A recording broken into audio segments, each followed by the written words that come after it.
सर्दियों में heart attack और ब्रेन हेमरेज की समस्या बहुत ज़्यादा बढ़ जाती है, और मैं कि मतलब कि बुजुर्ग तो छोड़े, जवान से जवान लड़के लड़कियां इसकी चपेट में आ जाते हैं वहाँ। तो इससे बचने के लिए हमें कुछ एक्सरसाइज करनी है। करना क्या है कि हमें श्वास भरते अपने दोनों हाथों को उठाना है, ऐसे छोड़ दे नीचे,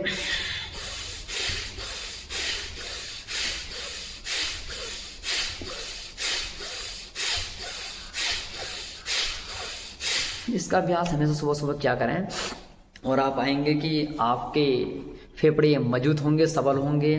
इसके साथ साथ आपको साइनोसाइटिस की समस्या नहीं होगी, अस्थमा की बीमारी नहीं होगी, और ब्रोंकाइटिस की समस्या भी आप मुक्त होंगे जी। इसका अभ्यास हमेशा सुबह सुबह किया करें।